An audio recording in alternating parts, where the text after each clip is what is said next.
Hello friends जय जगन्नाथ आपण मानक आम यूट्यूब चैनल को पुणी थे स्वागत। देख बर्तमान आज आम देखा क्लास 5 चैप्टर 4 है आम समस्त यात्री पार्ट 2 है चैप्टर 4 आम देखा आमर देख दीर्घ सड़क पथ और बड़ संख्या गुड़िकर जोग प्रक्रिया विषय में देखा बर्तमान देख देला दक्षिण अमेरिका महादेशर आलेक्सार है प्रोढ़ीबाए ठारू आर्जेंटीनार यूसुआइस है या पर्यंत सड़क पथ पृथ्वीर दीर्घतम सड़क पथ अटे। यार लंब प्राय 30,000 किलोमीटर। 2019 मसीह भारतर उत्तर दक्षिण सड़क पथ दीर्घतम थिला जहाँकि उत्तर जम्मू काश्मीर आरंभ कर श्रीनगर आरंभ करिकी दक्षिण में तमिलनाडु कन्याकुमारी पर्यंत विस्तृत होता है गोटे ना। यार दैर्घ्य तुम जान कि से पचार यार दैर्घ्य हूँ ना 1862 किलोमीटर है ना। देख ये है ना पूरा एक जीव है यहाँ यू पूरा जदि आम देखा देख उत्तर दक्षिण सड़क पथर गोटे स्थान काश्मीर दूरता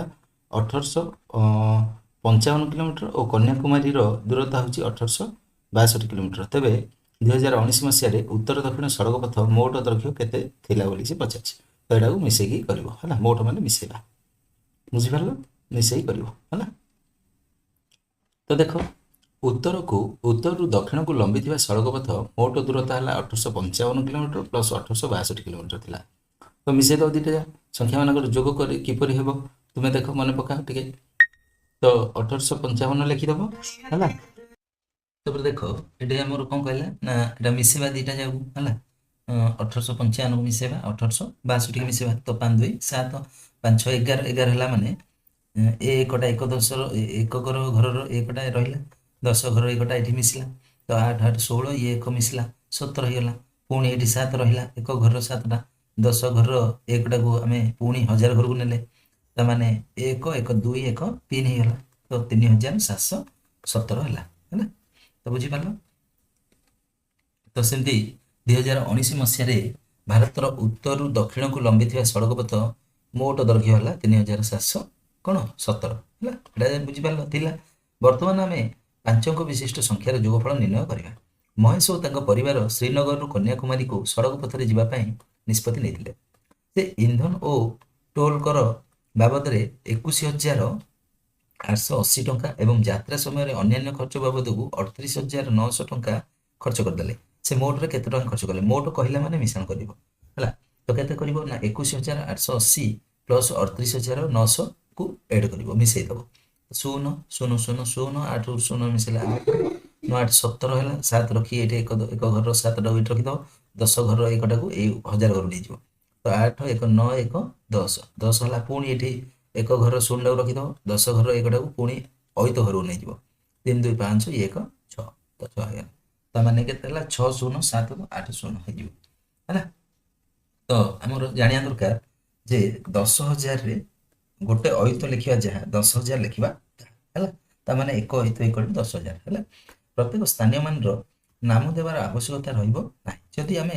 अंक गुड़ी तल को तल लिखा बेले एक घर अंक तले एक घर अंक 10 घर अंक तले 10 घर अंक एवं यहीपरि भाव में आम 7 घर अंक तले 7 घर लिखा एमती चलो देखिपार ये देख 7 4 11 ताने 11 है माने एकटा को लिखिले 6 5 11 ये एक मिसला 12 जोग करने समय अंक गुड़िक स्थान को मन में चिंता करवा एमती लिखा ना यहाँ मन में चिंता करवा आस बर्तमान समाधान किसी करवा। निम्न जोगफल गुड़ी को निर्णय करवा अत 1000 100 10 और 1 बोली ऊपर लेख ना है आम आ लिखा ना। तो देख ए आम जोग खाली करवा अति कम छोट संख्या स्थल में अंक गुड़ी को तल ठीक भाव में सजेक आम लिखा। देख केमती लिखा 2 3 8 आ गोटे 3 6 7 जोग करवा 8 7 15 5 रखी 1 6 3 9 1 10 0 रखी 1 3 2 5 1 6 तो 605 तो ये लिखिद 605 बुझीगला। ତାପରେ ଏଇଠି ଦେଖ ଏଇଠି କରିଦେଉଛି 1 2 3 ମିଶାଣ 12 12 ମାନେ ଏଇଠି ଲେଖିବ ଦଶ ଘରୁ ଆରମ୍ଭ କରିବ ତ 3 2 5 ହେଲା 3 2 5 2 1 3 1 1 135 ହେଲା ଏଇଟା ସେମିତି କରିବା 8 7 8 ମିଶାଣ 7 8 9 ହେଲା ତ 8 9 17 7 ରଖି 1 7 8 8 7 15 1 16 6 ରଖି 1 8 7 15 1 16 ହେଲା 1667 ହେଲା ତାପରେ ଏଇଟା ଦେଖିବା ଘଟା ବୁଝିପାରୁଛ ଏବେ ଦେଖିବା ଲିଭେଇ କରିଛି ମୁଁ ତାପରେ ଦେଖ ଏଠି ସରି ମୁଁ ଏ ଲାଇନଟା ଫାଷ୍ଟ କରିଦେଲି ଏଇଟା କର କ ପରେ ଏଇଟା ଖଟା ଦେଖ 1 2 3 4 1234 ପ୍ଲସ୍ ଏଠି 12000 କେତେ ଦେଇଛି 12000 ହେଲା 345 ଏମିତି ଲେଖିବ ତାପରେ ମିଶ 4 5 9 9 4 3 7 ହେଲା 2 3 5 ଏଠି ଆସିବ ତୁମର 2 1 3 1 1 ତାମାନେ 13500 ଏତିକି ହବ ଆର ଉତ୍ତର ହେଲା ତାପରେ ଗ ହେଇଯାଇଛି ହେଲା ତାପରେ ଘ ଦେଖିବା ଘ ଦେଖ 4 6 ହେଲା 1 2 0 ରେ ଏଡ୍ କରିବାକୁ ହେଇଛି କେତେ 12890 ହେଲା ଏଡ୍ କର ତ କେତେ ହବ 0 ହେଲା 9 2 11 1 ରଖି 1 8 1 9 1 10 0 ରଖି 1 ତାପରେ ଆସିବ 6 2 8 ହେଲା 1 9 ହେଲା ତାପରେ 4 1 5 ତାମାନେ 5 9 0 1 0 ଆସିବ ହେଲା ତାପରେ ଏଇଟା ଦେଖିବା ଏଇଟା ଦେଖ ଏଇଠି କରିଦେଉଛି ଛଅଟା ମୁଁ ହେଇଯାଇଛି ଛଅଟା କରିବା 1 7 4 9 ହେଲା ତ ତାଇରେ 1 ସରି ଟିକେ ଦେଖ ଏଠୁ ଆରମ୍ଭ କରିବା କାରଣ 5ଟା ଅଙ୍କ ଅଛି ଏଠି 4ଟା ଅଙ୍କ ଅଛି ତ 1 7 ହେଲା 4 9 0 ଏତିକି ଅଛି ତ କର ମିଶାଣ କର ତ କେତେ ହବ 9 9 4 13 3 ରଖି 1 7 4 11 1 12 2 ରଖି 1 7 1 8 1 9 1 1 ହେଲା 19,239 ହବ ଉତ୍ତର ହେଲା ତାପରେ ନେକ୍ସଟ ଯିବା 2 ନମ୍ବରକୁ ଦେଖିବା ହେଲା 2 ନମ୍ବର ଦେଖ ତାପରେ ତମକୁ 2 ନମ୍ବର ଦେଲା ମହାନ ଭାରତୀୟ ସଡ଼କ ପଥ ଯାତ୍ରା ଲିଲି ଓ ତାର ସାଙ୍ଗମାନେ ସ୍ଥିର କଲେ ଯେ ଦିଲ୍ଲୀରୁ ଆରମ୍ଭ କରିକି ସିଏ ଭାରତ ଭ୍ରମଣ କରିବେ ସେମାନେ ପ୍ରଥମେ କଣ କଲେ ନା ମୁମ୍ବାଇ ତାପରେ ଗୋଆ ଗଲେ ତାପରେ ହାଇଦ୍ରାବାଦ ଗଲେ ଆଉ ଶେଷରେ ପୁରୀ ପହଞ୍ଚିଲେ ମାନଚିତ୍ରରେ ଦର୍ଶାଯାଇଥିବା ସଡ଼କ ପଥର ଦୂରତାକୁ ଦେଖିକି ସେମାନେ ଯାତ୍ରା କରିଥିବା ମୋଟ ଦୂରତାକୁ ନିର୍ଣ୍ଣୟ କରିବାକୁ କହିଛି ଦେଖ ଏଠି କରିବା ଆମେ କୋଉଠୁ ଯାଇଛନ୍ତି ଫାଷ୍ଟ ଯାଇଛନ୍ତି କୋଉଠିକି ସେମାନେ ପ୍ରଥମେ ମୁମ୍ବାଇ ତାପରେ ଗୋଆ ଆଚ୍ଛା ମୁମ୍ବାଇରୁ ଗୋଆ ଦେଖ ଏଠି ମୁମ୍ବାଇ ଅଛି ମୁମ୍ବାଇ ଏଠି ଅଛି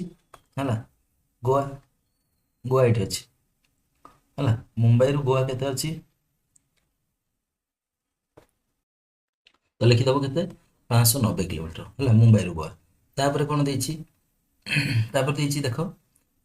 ତାପରେ ହାଇଦ୍ରାବାଦ ଗଲେ ପୁଣି ଗୋଆରୁ ହାଇଦ୍ରାବାଦ ଯିବେ ଗୋଆରୁ ହାଇଦ୍ରାବାଦ ଦେଖ ଗୋଆରୁ ହାଇଦ୍ରାବାଦ ହାଇଦ୍ରାବାଦ କୋଉଠି ରହିଲା ହାଇଦ୍ରାବାଦ ପୁଣି 670 ହେଲା 670 କିଲୋମିଟର ପୁଣି ଯିବା ପୁଣି ଦେଖ ପୁଣି କୋଉଠୁ ଯାଇଛନ୍ତି ତାପରେ ଯାଇଛନ୍ତି ସେମାନେ ଶେଷରେ ପୁରୀରେ ପହଞ୍ଚିଲେ ହାଇଦ୍ରାବାଦରୁ ପୁରୀ ଯିବା ଦେଖ ହାଇଦ୍ରାବାଦରୁ ପୁରୀ କେତେ ଅଛି 1055 କିଲୋମିଟର ହେଲା ତ ମିଶେଇ ଦିଅ ସବୁ ଯାକ 5 9 7 16 16 5 ହେଲା 21 ହେଲା 21 1 ରଖି 2 5 2 7 6 13 3 ରଖି 1 1 1 2 ତ 2 3 1 5 2 3 1 5 ଏଠି ହବ 2 3 1 5 ମାନେ 2315 ହେଲା 2315 ହବ ଉତ୍ତର ହେଲା ବୁଝିପାରିଲ ଏଇ ଉତ୍ତରଟା ତାପରେ ନେକ୍ସଟ ଯିବା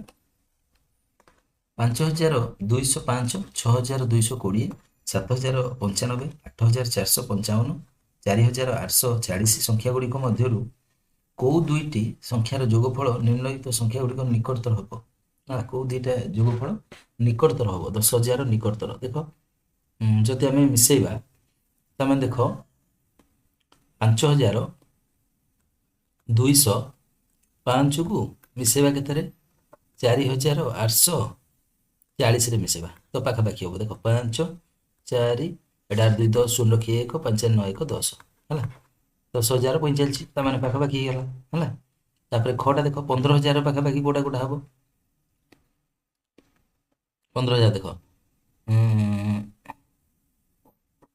7,095 ଆମେ ଯଦି ମିଶେଇବା 8,455 ମିଶା ଏଇଟା ବି ପାଖାପାଖି ହବ ଦେଖ 5 5 10 0 ଲକ୍ଷ 1 9 5 14 1 15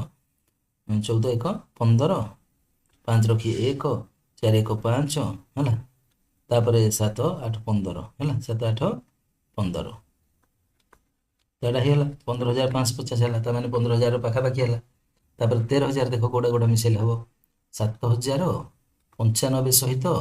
ଆମେ 6,220 ମିଶେଇବା ତ ମିଶ 5 9 2 11 1 ରଖି 1 2 1 3 7 6 13 ହେଲା 13,315 ଏଇଟା ହେଇଗଲା ପାଖାପାଖି। ତାପରେ ଏଇଟା ଦେଖ 16,000 କୋଉଟା କୋଉଟା 16,000 ଦେଖ କୋଉଟା କୋଉଟା କଲେ ହବ 16,000 ବି ଏ ଦିଟା ହିଁ କରିବ ହେଲା 8,455 ସହିତ ତମେ 7,095 ମିଶେଇବ ଆଉ ନାହିଁ ତାଠୁ ବଡ ସଂଖ୍ୟା ଆଉ ଟିକେ ବଡ ସଂଖ୍ୟା ଥିଲେ ବି ହେଇଥାନ୍ତା ଦିଟା କହିଛି ସେ ତ 5 5 10 0 ଲକ୍ଷ 1 9 5 14 1 15 15 5 ଲକ୍ଷ 1 4 1 5 8 7 15 15,550 ତ 16,000 ପାଖାପାଖି ହେଲା ବୁଝିପାରିଲ। ତାପରେ ନେକ୍ସଟ ଯିବା ନେକ୍ସଟ ନମ୍ବରକୁ। ତାପରେ ଦେଖ ବୃହତ୍ତମ ସଂଖ୍ୟାରୁ ଫେଡାଣ ଯୋଉ ସ୍ଥାନରେ ଲୋକମାନେ ବସରେ ଚଢନ୍ତି ବା ଓହ୍ଲାନ୍ତି ସେହି ସ୍ଥାନକୁ ବସଷ୍ଟାଣ୍ଡ କୁହାଯାଏ ଏଟା ତମେ ସମସ୍ତେ ଜାଣିଛ। ସେହିପରି ରେଳଗାଡି ରହୁଥିବା ସ୍ଥଳକୁ ରେଳ ଷ୍ଟେସନ ବୋଲି କୁହାଯାଏ। ଯୋଉଠାରେ ଜାହାଜରେ ଲୋକମାନେ ଚଢନ୍ତି ସେହି ସ୍ଥାନକୁ ବନ୍ଦର ବୋଲି କୁହାଯାଏ। ମୁମ୍ବାଇ ଓ ପାରାଦୀପ ଭାରତର ଦୁଇଟି ପ୍ରସିଦ୍ଧ ବନ୍ଦର ମଧ୍ୟରୁ ଅନ୍ୟତମ ଅଟନ୍ତି। ଜାହାଜ ଜାହାଜ ଗୁଡ଼ିକ ମୁମ୍ବାଇ ବନ୍ଦରରୁ ବାହାରିକି ପାରାଦୀପ ଯିବା ପାଇଁ ହେଲେ ଚେନ୍ନାଇ ବନ୍ଦର ଦେଇକିରି ଯିବାକୁ ପଡିବ। ଦେଖ ସେ ଯେ କହୁଛି କଣ ନା ଜାହାଜ ଗୁଡ଼ିକ ମୁମ୍ବାଇ ବନ୍ଦରରୁ ଏଇଠୁ ମୁମ୍ବାଇ ଏଠି ଅଛି ମୁମ୍ବାଇ ବନ୍ଦରରୁ ଯଦି ଆରମ୍ଭ କରିବେ କୋଉଠିକି ଯିବେ ନା ପାରାଦୀପ ଯିବେ। ପାରାଦୀପ ଏଇଠି ଅଛି ପାରାଦୀପ କୋଉଠି ଅଛି ଦେଖ ପାରାଦୀପ ଏଇଠି ଅଛି ଓଡ଼ିଶାର ହେଲା ପାରାଦୀପ ହେଲା ତ ଯଦି ଯିବେ ତାମାନେ ଚେନ୍ନାଇ ହେଇକି ଯିବାକୁ ପଡିବ। ଚେନ୍ନାଇ କୋଉଠି ଅଛି ଦେଖ ତାମିଲନାଡୁର ଚେନ୍ନାଇ ଏପଟେ ହେଇକି ଯିବାକୁ ପଡିବ ତାକୁ ବୁଝିପାରିଲ ତ ଏଠି ଏ ତାମିଲନାଡୁ ଚେନ୍ନାଇ ହେଇକି ଯିବାକୁ ପଡିବ ତାଙ୍କୁ ହେଲା ଏଇଠି ହେଇକି ଯିବାକୁ ପଡିବ ଏମିତି ବୁଝିଲା। ଭାରତ ମାନଚିତ୍ରରେ ଏହି ବନ୍ଦର ଗୁଡ଼ିକୁ ଦର୍ଶାଅ ତ ଏଇଠି ଅଛି ଆମର ମୁମ୍ବାଇ ହେଲା ମୁମ୍ବାଇ ପୋର୍ଟ ହେଲା ତ ଏଇଠି ଅଛି ଆମର କଣ ଅଛି ଆମର ପାରାଦୀପ ହେଲା ବୁଝିପାରିଲ ଏମିତି ଦେଖିଦବ ହେଲା। ତାପରେ ନେକ୍ସଟ ଦେଖ ସମୁଦ୍ର ପଥରେ ମୁମ୍ବାଇ ବନ୍ଦରରୁ ପାରାଦୀପ ବନ୍ଦର ପର୍ଯ୍ୟନ୍ତ ମୋଟ ଦୂରତା ହେଲା ଏତିକି କିଲୋମିଟର ହେଲା 3,790 କିଲୋମିଟର। ଏକ ଜାହାଜ ମୁମ୍ବାଇ ବନ୍ଦରରୁ ବାହାରିକି 2700 କିଲୋମିଟର ଯିବା ପରେ ପ୍ରଥମେ ଚେନ୍ନାଇ ବନ୍ଦରରେ ପହଞ୍ଚିଲା। କେତେ କିଲୋମିଟର ଗଲା ପରେ 2700 ଗଲା ପରେ ସେ ଚେନ୍ନାଇରେ ପହଞ୍ଚିଲା। ଜାହାଜଟି ଆଉ କେତେ କିଲୋମିଟର ବାଟ ଯାତ୍ରା କରିବା ପରେ ପାରାଦୀପରେ ପହଞ୍ଚିବ ତ ଫେରିଦବ 3,790ରୁ ଟୋଟାଲଟା 3,790 ତା ଭିତରୁ ଯାଇଛି ଆମର ଚେନ୍ନାଇ ପାଖାପାଖି ଚେନ୍ନାଇ କେତେ 3600 କିଲୋମିଟର ଯାଇଛି ତାମାନେ ଆଉ କେତେ କିଲୋମିଟର ଗଲେ ପାରାଦୀପରେ ପହଞ୍ଚିବ 0 9 ଶୂନ 9 7 7 ଗଲେ 0 3 2 ଗଲେ 1 ତାମାନେ 1,090 କିଲୋମିଟର 1,090 କିଲୋମିଟର ଗଲେ ସେ ପାରାଦୀପରେ ପହଞ୍ଚିଯିବ ହେଲା। ତ ଫେଡା ହେଇଛି ସେମିତି ବୁଝିପାରୁଛ ହେଲା ପରେ ଦେଖ କେତେ ଆସିଛି 1,090 କିଲୋମିଟର ବୁଝିପାରୁଛ ନା। ସମାଧାନ ଠିକ ଅଛି କି ହଁ ଏଟା ଠିକ ଅଛି ହଁ ହେଲା। ଜାହାଜଟି ଆଉ 1,090 କିଲୋମିଟର ଅଧିକ ଗଲେ ସେ ପାରାଦୀପରେ ପହଞ୍ଚି ପାରିବ ବୁଝିପାରିଲ। ତୁମେ ପୂର୍ବରୁ ଜାଣିଛ ଯେ ଆଲେକ୍ସାର ହେଲା ପଢିବାଏ ଓ ଆର୍ଜେଣ୍ଟିନାର ହେଲା ୟୁସିଆଇଆ ମଧ୍ୟରେ ଥିବା ସଡ଼କ ପଥ ଦୀର୍ଘତମ ଜାହାଜ ଯାହାର ଲମ୍ବ କି 30,000 କିଲୋମିଟର ଅଟେ। ଅନ୍ୟ ଏକ ଦୀର୍ଘ ସଡ଼କ ପଥ ରୁଷିଆର ଟାଲୁନ ଠାରୁ ପର୍ତ୍ତୁଗାଲର ସାଗ୍ରେସ୍ ମଧ୍ୟରେ ଯାହାର ଦୂରତା କି 15,150 କିଲୋମିଟର। ଟାଲୁନ ଆଉ ସାଗ୍ରେସ୍ ହେଲା ମଧ୍ୟରେ ଥିବା ସଡ଼କ ପଥ ତୁଳନାରେ ପ୍ରୋଢେବାଏ ଓ ୟୁସିଆଇଆ ମଧ୍ୟରେ ଥିବା ସଡ଼କ ପଥ କେତେ ଅଧିକ ଲମ୍ବ ବୋଲି ସେ ପଚାରିଛି। ତ ଆମେ ଦୁଇଟା ସଡ଼କ ପଥ ମଧ୍ୟରେ ଦୂରତାର ପାର୍ଥକ୍ୟ ଆସିଲା ମାନେ ଫେଡାଣ କରିବା 30,000ରୁ 15,150 ଫେଡ଼ିବା। ଦେଖ ଏଠି ଫେଡା ହେଇଛି ତ କେମିତି ଫେଡା ହେଇଛି 0ରୁ 0 ଗଲେ 0 ଏଠି शून्य रु 5 माने ये तले बड़ संख्या अच्छी तेणुक 10 घर को 1 10 आण ताने यहाँ एठी भी शून्य अच्छी तो ये देपारे ये भी शून्य अच्छी ये देपारे तो ये 1 10 आण ताने ये 10 है 10 रु पुणी ये 1 10 देला ताने ये 9 है पुणी ये 10 है ये पुणी 1 10 दब ये 10 है ये 9 है बुझिपार 9 9 लिखाई देखुच तो ये 10 है 10 रु 5 गले 5 ये अच्छी 9 9 रु 1 गले 8 तापर ये 9 9 रु 5 गले 4 पुणी ये केते अच्छी आउ ये जेहेतु 1 10 दे देछ ता माने एटा कटिकरी केते हेछि 2 हे 2 रु 1 गले 1 हला बुझिपारलो एटा कटि जाइछ हला तो उत्तर ठीक अछि कि नाही परीक्षा कर बोली कहिछि तो एटा ठीक अछि ना ठीक अछि तब देखो प्रढ़ई भाई आउ यूसीआई को संजोग करुवा सड़क पथ टालुन और साग्रोस को संजोग करुवा सड़क पथ अपेक्षा 14,850 किलोमीटर अधिक लंब अटे एटा देखि पारछो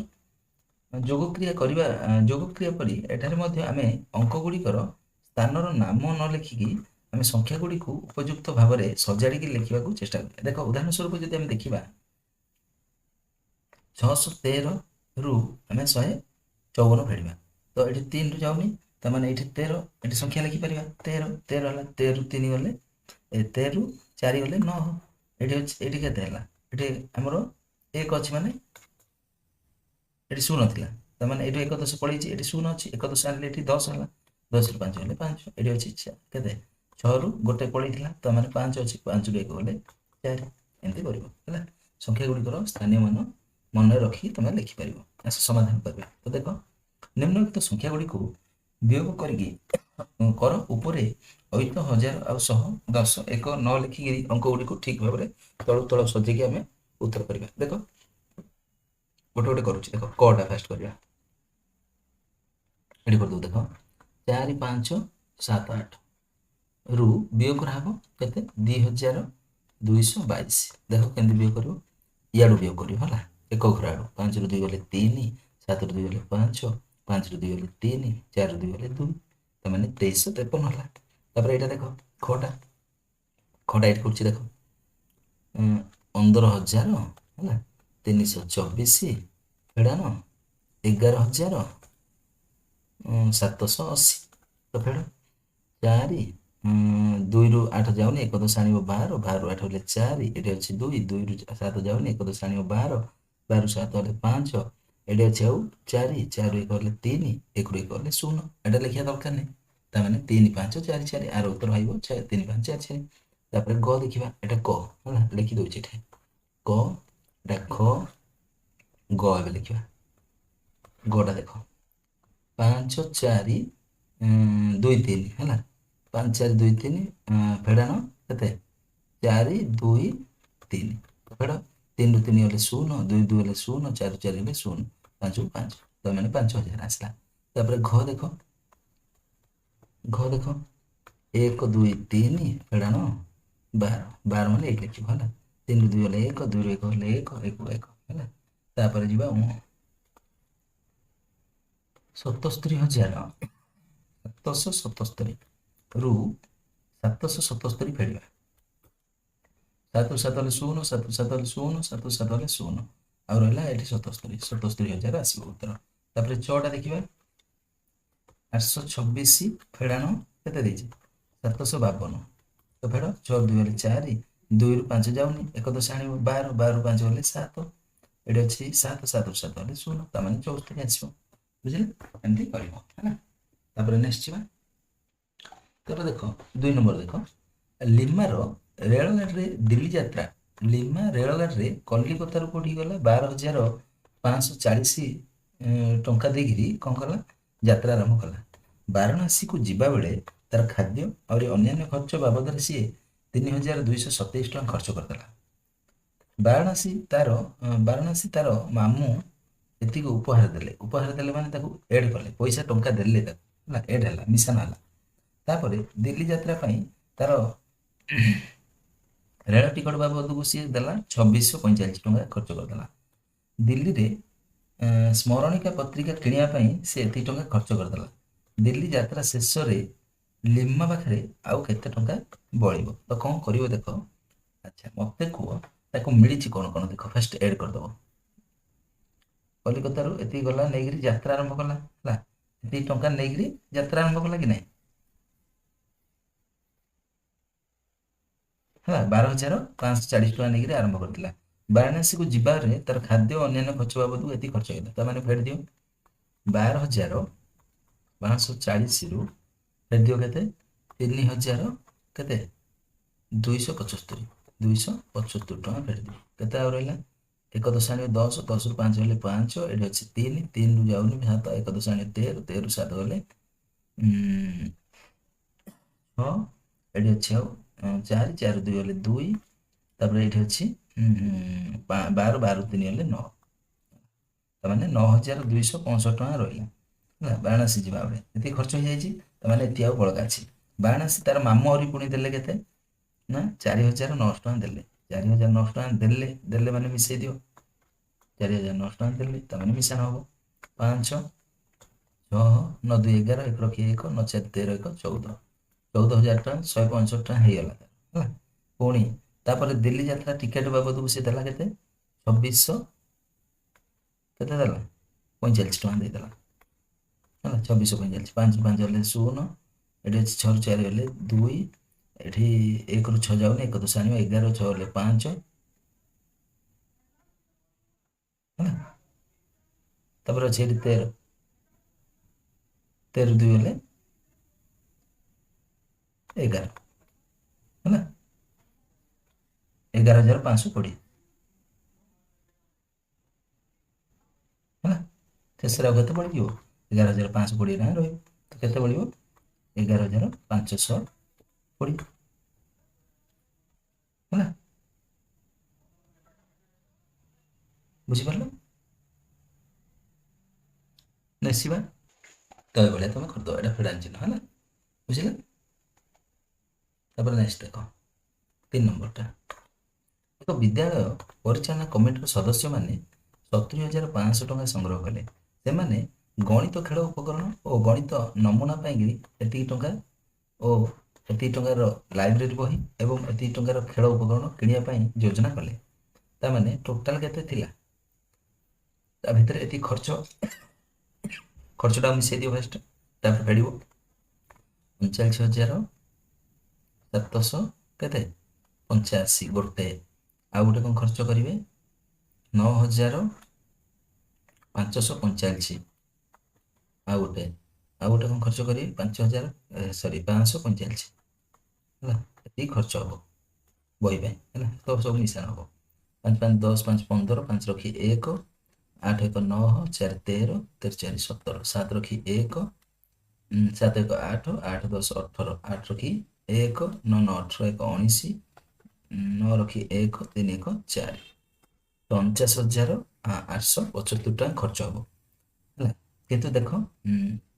ଆହୁରି ଅଛି ଗୋଟେ ଦେଖ, ସରି ଆଉ ଗୋଟେ ରହିଗଲା ଗୋଟେ ଦେଖ, ତ ଏଇଟା ଏବେ ମିଶେଇବା, ଏଇଟା ଛାଡ଼ି ଦିଅ ହେଲା। ଦେଖ ଏବେ ମିଶେଇବା 5, 5, 10, 8, 18, 8 ରଖି 1, 8, 1, 9, 9 ଇଏ 8, 9, 8, 17, 7 ରଖି 1, 5, 5, 10 ଇଏ 8, 18, 8 ରଖି 1, 9, 3, 27 ଇଏ 28, 8 ରଖି ହେଲା 2, ଏଇଟା 2, 8ଟା ଏଇଟା 8, ତାପରେ 2 ଇଏ 3, 5 ଇଏ 1, 6, 68,878 ଟଙ୍କା ଖର୍ଚ୍ଚ ହବ। ତାମାନେ କେତେ ଦେଇଛି ତମର ଅଛି କେତେ 70,500 ଟଙ୍କା ଅଛି ହେଲା। ତା ଭିତରୁ ଫେରି ଦିଅ 68,000 କେତେ 878 ଟଙ୍କା ଫେରି ଦିଅ। କେତେ ହେଉଛି 10ରୁ 8 ଗଲେ 1 ଦଶ ଆଣିବ 10, 10ରୁ 8 ଗଲେ 2, ଏଠି ଅଛି 9, 9ରୁ 7 ଗଲେ 2, ଏଠି ଅଛି 4, 4ରୁ 8 ଯାଉନି 1 ଦଶ ଆଣିବ 14, 14ରୁ 8 ଗଲେ 6, ତାପରେ ଏଠି ଅଛି 9, 9ରୁ 8 ଗଲେ 1, ତାପରେ ଏଠି ଅଛି 6, 6ରୁ 6 ଗଲେ 0, ତାମାନେ 1,622 ଟଙ୍କା ଆଉ ବଳିଯିବ ହେଲା। ବୁଝିଲା କି ନା, ଏଇଟା ବଳକାଟା ବୁଝିପାରିଲ, ଏମିତି ଲେଖିଦେବ ହେଲା। ନେକ୍ସଟ ଦେଖ, ତ ପଚାରିଛି କରେ ବିଦ୍ୟାଳୟ ପରିଚାଳନା କମିଟି ଏ ସମସ୍ତ କ୍ରୟ କରିବା ପାଇଁ ଯଥେଷ୍ଟ ଅନୁଦାନ ସଂଗ୍ରହ କରିଥିଲେ କି? କ'ଣ କର ନିଜର ମତକୁ ଶ୍ରେଣୀରେ ଆଲୋଚନା କର। ତାମାନେ ଏଇଟା ହଁ ମିଶାଣ କଲକୁ ଅଧିକ ଆହୁରି ବଳକା ରହୁଛି କି ନାହିଁ 1622 ଟଙ୍କା ତାମାନେ ହଁ ଲେଖିବ ହେଲା। ତାପରେ ଖ ତୁମ ଆକାଉଣ୍ଟକୁ ହିସାବ କର। ହିସାବ କଲେ ଆମେ ଏଇଟା ଉତ୍ତର, ଏଇଟା ଖର ଉତ୍ତର ହେଲା, ବୁଝିପାରିଲ? କର ଉତ୍ତର ହଁ ଲେଖିଦବ। ତାପରେ 4ଟା ଦେଖ, ଗୋଟେ ଟ୍ରକ୍ 8250 କିଗ୍ରା ସାମଗ୍ରୀ ପରିବହନ କରିପାରେ। ଗୋଟେ କାରଖାନାରେ ଏଥିରେ 3675 କିଗ୍ରାର ସିମେଣ୍ଟ ଏବଂ ଏତିକି କିଗ୍ରାର ଲୁହା ରଡ୍ ବୋଝେଇ କରାଗଲା। ତାମାନେ ଦେଖ ଏଇଟା ମିଶେଇବ ଦିଟା ଯାକ, 3675ରେ ମିଶେଇବ କେତେ 2850 କିଲୋ ମିଶେଇ ଦବ। ଏଇଟା ମିଶାଣ କର 5 7 5 12 2 ରଖି 1 6 8 14 1 15 5 ରଖି 1 3 2 5 1 6 6525 କିଗ୍ରା ଓଜନର ଟୋଟାଲ। ତେଣୁ ଟ୍ରକ୍ କେତେ କରେ ଓଜନ 8250 କରେ। ତାମାନେ ଟ୍ରକରେ ସମୁଦାୟ କେତେ ଓଜନର ବୋଝେଇ କରାଗଲା? ସମୁଦାୟ ମାନେ ଏଇଟା ହେଲା କର ଉତ୍ତର, ସମୁଦାୟ ଏତିକି ହେଲା। ତାପରେ ଖଟା ଟ୍ରକର ବୋଝେଇ କ୍ଷମତାକୁ ନେଇ ଏହା ଆଉ କେତେ ଓଜନ ପରିବହନ କରିପାରିବ? ତାମାନେ ଫେଡ଼ିଦବ। ପରିବହନ କେତେ କରିପାରିବ? ତାମାନେ 8250ରୁ ଫେଡ଼ାଣ କରିବ 6525 ଫେଡ଼। ତ 1 10 ଆଣିବ 10 10ରୁ 5 ଗଲେ 5 ଏଠି ଅଛି 4 2 ଗଲେ 2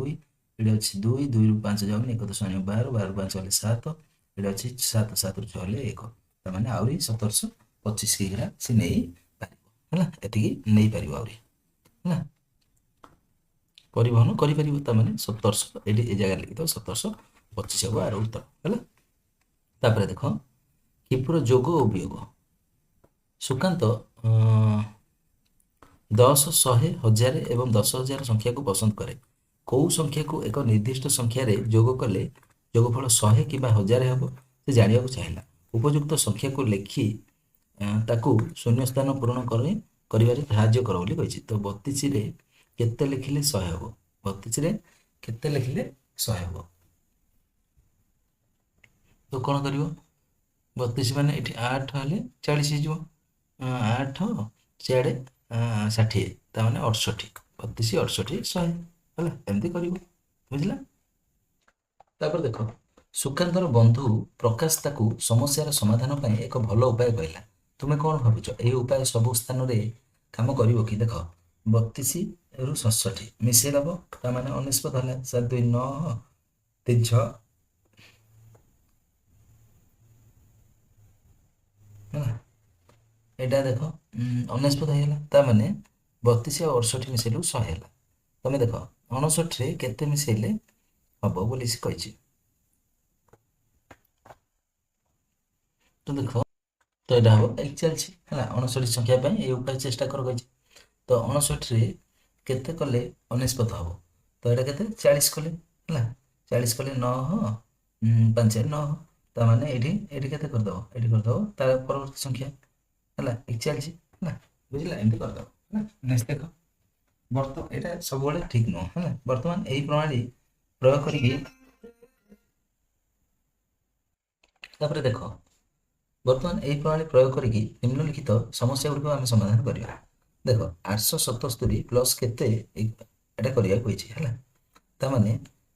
877ରେ ଆମେ କେତେ ମିଶେଇଲେ ଏତିକି ହବ 1000 ହବ। ତାମାନେ କ'ଣ କରିବ? ଏଟାରେ କେତେ କଲେ ହବ? 10ରୁ 7 ଗଲେ 3 ହେଲା, ଏଠି 9ରୁ 7 ଗଲେ 9 ଅଛି, 9ରୁ 7 ଗଲେ 2 ଏଠି ଅଛି 9 9ରୁ 8 ଗଲେ 1 ତାମାନେ 123 ହେଲା, 123 ହେଲା।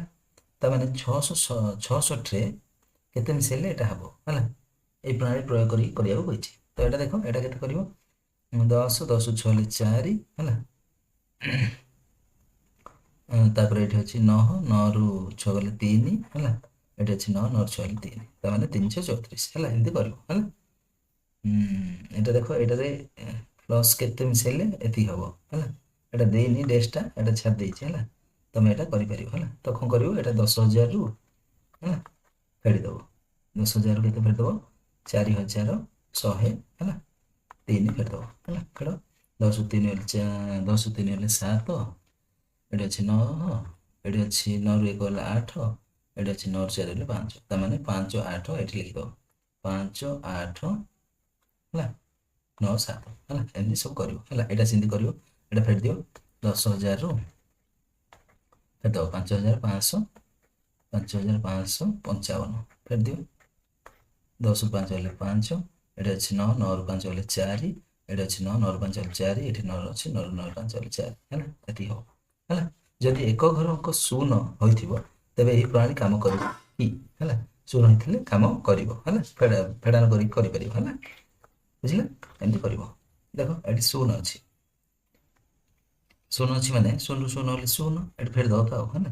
ଏଠି ଅଛି ଏକ ଦଶ ଆଣିବ 10 10 10 ରୁ 8 ହେଲେ 2 ଏଠି ଅଛି 9 9 ରୁ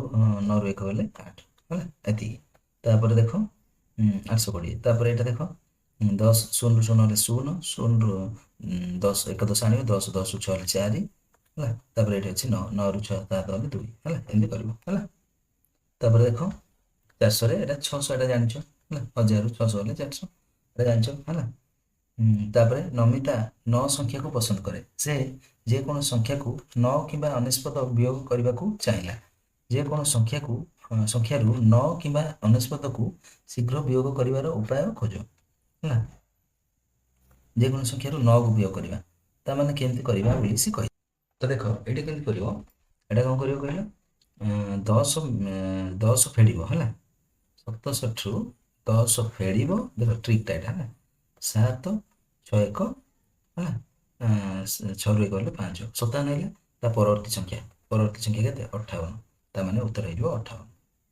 58 ହେଲା ଏଇଟା ସେମିତି କର 10 ଫେରିଲେ କେତେ ହେଇଯିବ 10 ଫେରିଲେ ଆର ହେଇଯିବ 83 ରୁ ହେଲା 10 ଫେଡ଼ିବ ତ ଦେଖ 83 ରୁ 10 ଫେରିଲେ କେତେ ହେଲା 73 ର ପରବର୍ତ୍ତୀ ସଂଖ୍ୟା ମାନେ 74 ହେଲା ସେମିତି ଏଇଟା 144 ରୁ 10 ଫେଡ଼ିବ 144 ରୁ 10 ଗଲେ କେତେ 134 134 ର ପରବର୍ତ୍ତୀ ସଂଖ୍ୟା ମାନେ 135 ହେଲା ଏମିତି ଉତ୍ତର କରିବ ହେଲା ତାପରେ ଦେଖ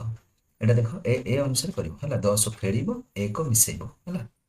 ଯାହା ଆସିବ 1 ମିଶେଇବ ହେଲା ମାନେ ପରବର୍ତ୍ତୀ ସଂଖ୍ୟା ଆଉ ହେଲା ତାମାନେ 58 ହେଉଛି ଏଠି ଯେମିତି କରିବ ହେଲା ଦେଖ ଏଇଟା ସେମିତି କର ଏଇଟା 99 ଅଛି ମାନେ 100 ଫେଡ଼ 100 ଫେଡ଼ିଲେ କେତେ ହେଲା 87 ହେଲା କି ନାହିଁ 87 ର ପରବର୍ତ୍ତୀ ସଂଖ୍ୟା 87 ର ପରବର୍ତ୍ତୀ ସଂଖ୍ୟା ହେଲା 88 ହେଲା ଏଇଟା ସେମିତି ଦେଖ 99 ଅଛି ମାନେ 100 ଫେଡ଼ିବ 100 ଫେଡ଼ିଲେ କେତେ ହବ 147 ର ପରବର୍ତ୍ତୀ ସଂଖ୍ୟା 148 ହେଲା ତାପରେ ଏଇଟା ସେମିତି 100 ଫେଡ଼ 100 ଫେଡ଼ିଲେ ହେବ 663 ର ପରବର୍ତ୍ତୀ ସଂଖ୍ୟା 664 ଏମିତି କରିବ ହେଲା ବୁଝିପାରିଲ ଏଇଟା ଟ୍ରିକ୍ ହେଲା ତାପରେ ବର୍ତ୍ତମାନ ନିମ୍ନଲିଖିତ ସମସ୍ୟା ଗୁଡ଼ିକର ଉତ୍ତର ପାଇଁ ତାପରେ ଦେଖ ଏଠି ଦେଲା ତମକୁ ବର୍ତ୍ତମାନ ନିମ୍ନଲିଖିତ ସମସ୍ୟା ଗୁଡ଼ିକର ଉତ୍ତର ପାଇବା ପାଇଁ ଉପରୋକ୍ତ ସମାଧାନ ଗୁଡ଼ିକୁ ବ୍ୟବହାର କରିବା ଆଉ ଥରେ ଗଣନା କର ନାହିଁ ହେଲା ନା ନମିତା ଭାବିଲା ଯେ ସେ ଯେକୌଣସି ବିୟୋଗ ସମୟରେ 9 କିମ୍ବା ଅନେଶ୍ୱତ ଉତ୍ତର ଭାବରେ ପାଇପାରିବ କି ଉପଯୁକ୍ତ ଉତ୍ତର ପାଇଁ ଉପାୟ ଖୋଜ ବୋଲି ସେ କହିଛି ତ ହଁ ଆମେ ପାଇବା ଏଇଟା ଦେଖ କେମିତି କରିବା ନା 32 ରୁ ଏଇଟା ଆର ପରବର୍ତ୍ତୀ ସଂଖ୍ୟା ମାନେ 10 9 ର ପରବର୍ତ୍ତୀ ସଂଖ୍ୟା 10 10 କ'ଣ କରିବା ବିୟୋଗ କରିବା 32 ରୁ 10 କୁ ବିୟୋଗ କରିବା ହେଲା କେତେ ଆସିବ 2 3 ରୁ 1 ଗଲେ 2 22 ଆସିଲା 22 ର ପରବର୍ତ୍ତୀ ସଂଖ୍ୟାକୁ ଲେଖିବା ତା ମାନେ 22 ପ୍ଲସ୍ 1 23 ଏମିତି କରିବ ହେଲା ଏଠି କେତେ ଲେଖିବା 23 ବୁଝିଲା 32 ରୁ 23 ଗଲେ 9 ଏଇଟା ଦେଖ ସେମିତି କରିବା 56 ରୁ 10 ଫେଡ଼ିବା 56 ରୁ 10 ଗଲେ କେତେ ନା 46 କେତେ ଆସିବ 46 ର ପରବର୍ତ୍ତୀ ସଂଖ୍ୟା ମାନେ ଏଠି 47 ଲେଖିଦେବା ହେଲା ଏଇଟା ସେମିତି ଦେଖ 99 ଅଛି ମାନେ 100 କ'ଣ କରିବ 100 ଫେଡ଼ିବ ହେଲା 100 ଫେଡ଼ିବ ଦେଖ ଗୋଟେ ଆଇରୁ ଗୋଟେ କରିଦେଉଛି 8 7 7 ରୁ ହେଲା 100 ଫେଡ଼ିବ ହେଲା 7 7 8 ରୁ ଗଲେ 7 777 ହେଲା ତାର ପରବର୍ତ୍ତୀ ସଂଖ୍ୟା ମାନେ 1 ମିଶେଇ ଦେବ ତ 7 7 8 ହେଲା ଲେଖିଦେବ 7 7 8 ଏଠି ସେମିତି ଦେଖ ଏଇଟା 100 ଫେଡ଼ିଲେ କେତେ ହେବ 100 ଫେଡ଼ିଲେ ହେବ ଆମର 500 ହେଲା 566 ହେଲା 566 ର ପରବର୍ତ୍ତୀ ସଂଖ୍ୟା ମାନେ 567 ହେଲା 567 ଏତିକି ହେବ ଉତ୍ତର ବୁଝିଗଲା ଆଉ ବାକି ଯାହା ଅଛି ଆମେ ନେକ୍ସଟ କ୍ଲାସରେ କରିବା ଆଉ ଗୋଟେ ଭିଡ଼ିଓରେ ହେଲା ରହୁଛି ଜୟ ଜଗନ୍ନାଥ।